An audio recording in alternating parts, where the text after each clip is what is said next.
Over the last few weeks, I have had several people ask me why I became a life coach. You see, I didn't choose this path. My body chose it for me. I went into the hospital for knee surgery. I came out having survived open-heart triple bypass surgery. Somewhere between those two events, my doctor looked at me and said I needed to slow down. I had no idea how. Nobody had ever taught me that skill. My whole life had taught me the opposite. Growing up, my dad had a saying, "An idle mind is the devil's workshop." I heard that enough times that it became a belief I never questioned. Busy meant good. Busy meant successful. Busy meant I was doing my job as a man, a husband, a father, a friend.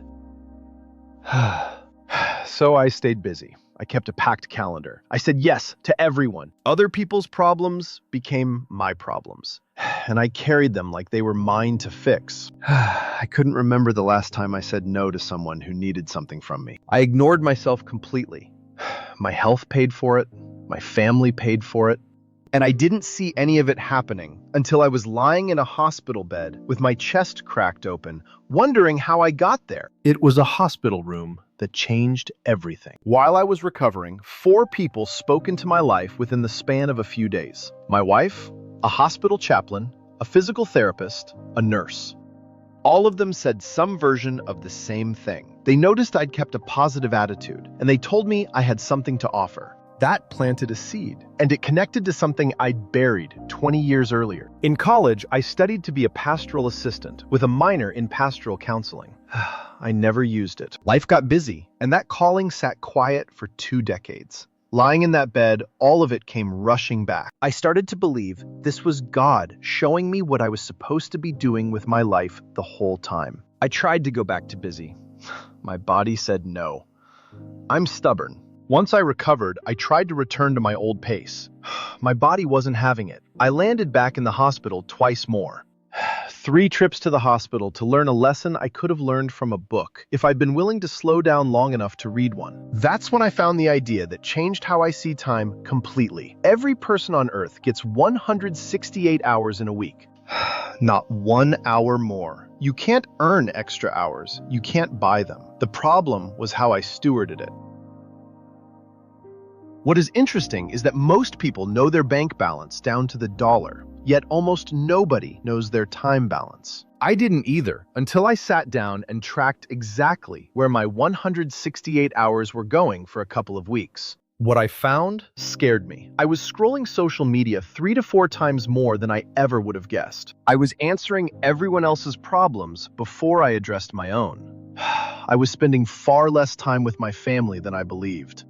Seeing it in writing was different than sensing it in my gut. Numbers don't let you lie to yourself. I learned that busy is not the same as productive. Busy fills your calendar. Productive fills your life.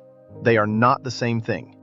Chasing one instead of the other is what put me in a hospital bed 3 times. Since then, I've learned to say no. I block time for myself and my family, and I treat it as non-negotiable. I prepare for my day the night before, so I'm not starting every morning in chaos. These are small habits. They didn't feel like much on day 1. They rebuilt my entire life over time. A client named Michelle came to me burned out at work. She was doing what everyone else needed, all day, every day. It never felt like enough. She worked longer hours. She worked harder. She was ready to quit. We started working through the perfect day blueprint together. Within 30 days, she had her work and life back in balance. She showed up to the office calmer and more ready for her day than she had been in years. Michelle's story is my story, just with a different job title. Here is what I want you to walk away with today. You have 168 hours. So does everyone else. No more, no less. I believe those hours were entrusted to us. You have more control than you think. You can learn to say yes to yourself and no to others in the right ways. I learned that lesson in a hospital bed. You don't have to. I'm not selling hustle. I'm selling your life back. If any part of my story sounds like yours, let's talk. Book a discovery call, and we'll look at your 168 hours together.